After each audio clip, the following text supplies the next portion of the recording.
Megatron. The name once echoed across the stars, a symbol of conquest, of fear, of war without end. He was a tyrant to some, a savior to others. But what if that name didn't mean the end? What if the spark that forged destruction could forge something else? This is the story of the warlord who buried the fires of conquest and rose from the ashes with renewed purpose.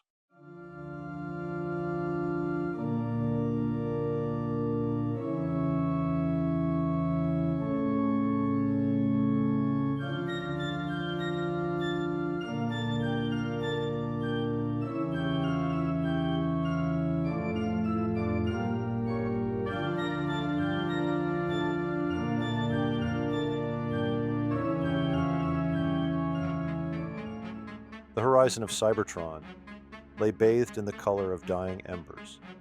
Blackened skies churned quietly above scorched roads and shattered spires. The war had cooled, but the world remained broken.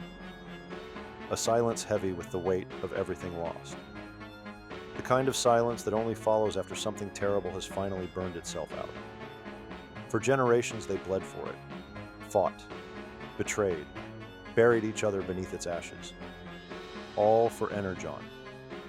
Across the cracked plains, a convoy rolled on battered wheels, hauling half-broken fuel tanks behind it.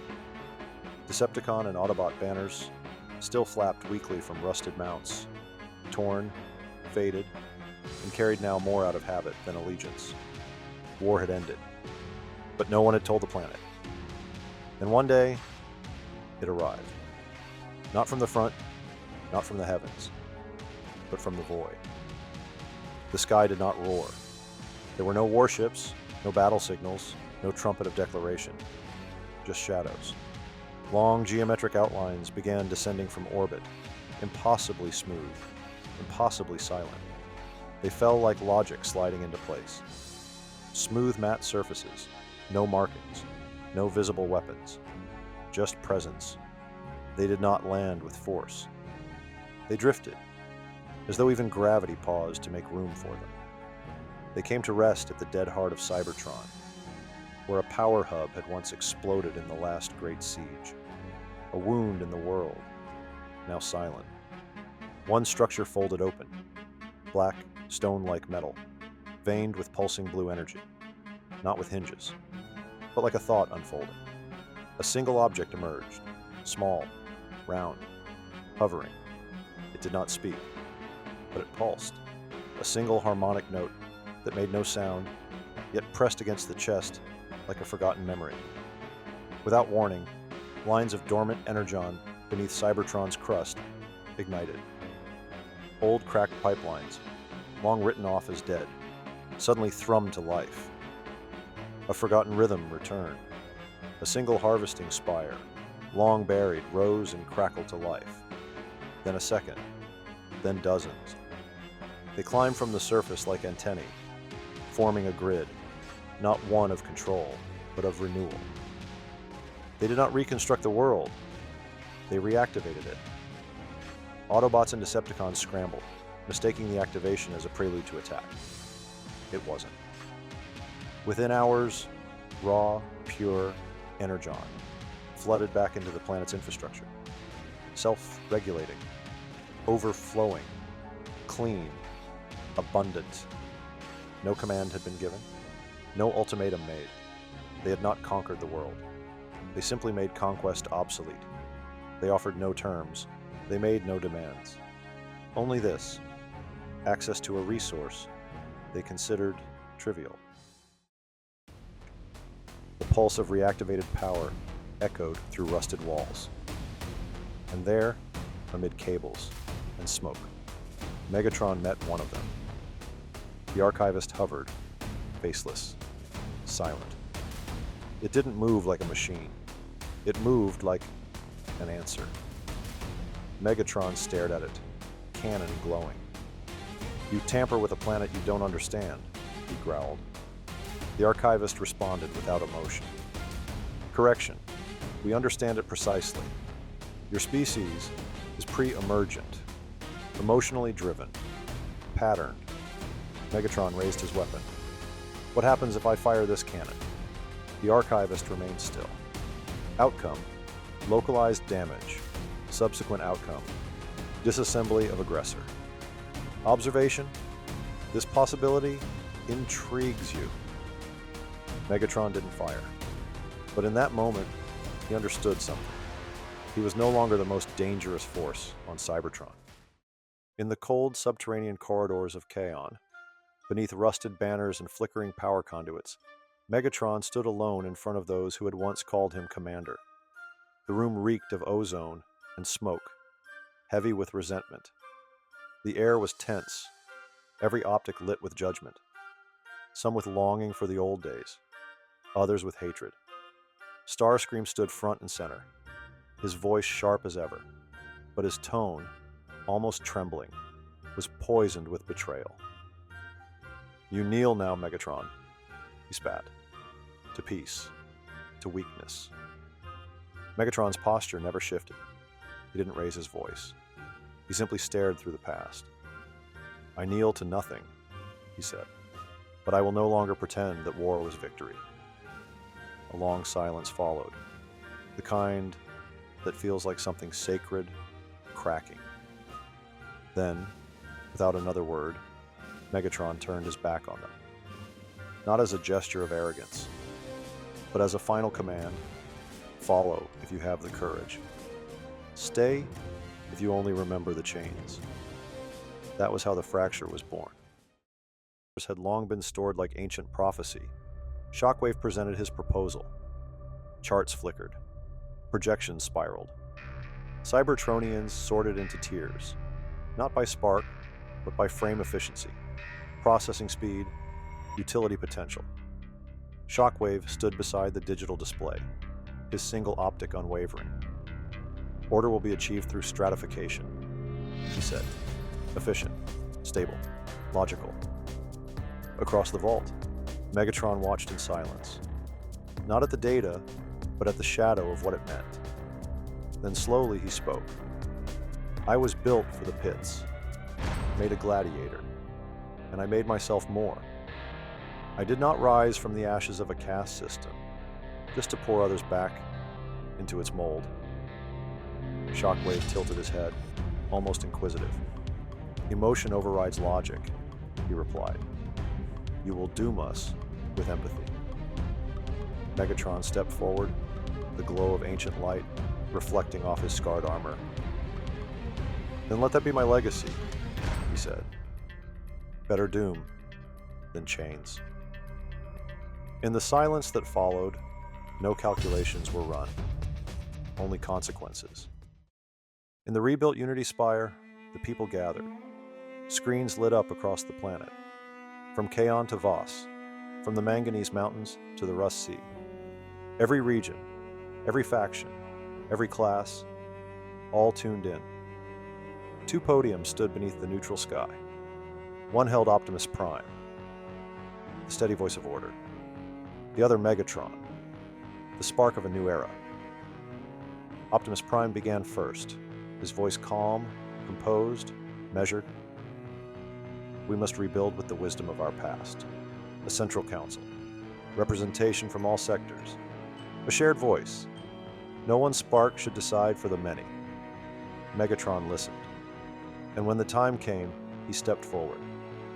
Cybertron is not one city, not one council, not one voice. He scanned the horizon of faces, his voice firm, but not angry. A calm forged in fire. For cycles, we let the few speak for the many. That unity wasn't peace, it was control. He gestured to the sky, to the towers that now pulsed with clean energy. Now, energy flows freely. Communication is instant. We do not need to be ruled, we need to be heard. What grows in Kaon may not grow in Iacon. That is not weakness, that is evolution. He turned slowly, letting the words breathe. From centralized power comes only stagnation. A council that answers only to itself is not a government. It is a wall where ideas go to die.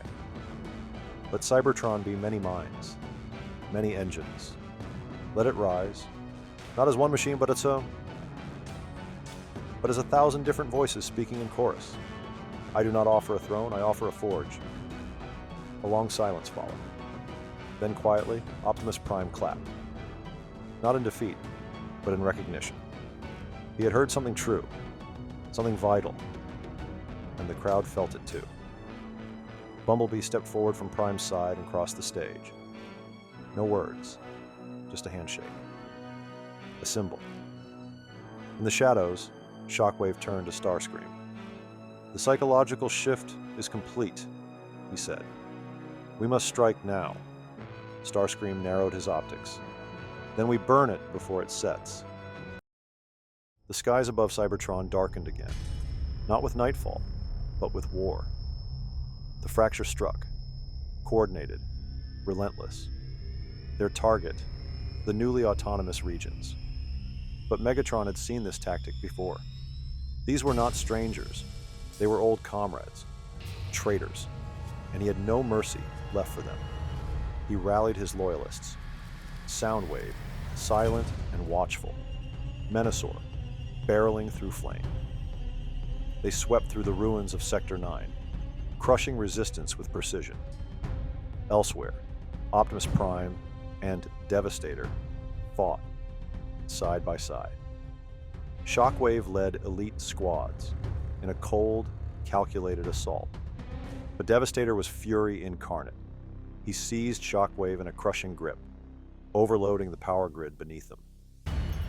Shockwave's optic flickered and went dark. In another zone, Starscream descended like a missile, smoke and hate trailing from his wings. You never understood, Megatron, he shrieked. The war made us gods. Megatron leveled his fusion cannon. Sparks danced across his plating. Then let this be your divinity's last breath. The blast was deafening. Starscream's body tore in half, slagged by the shot. But Megatron paid a price. His own arm was gone, ripped away by the recoil. He rose anyway.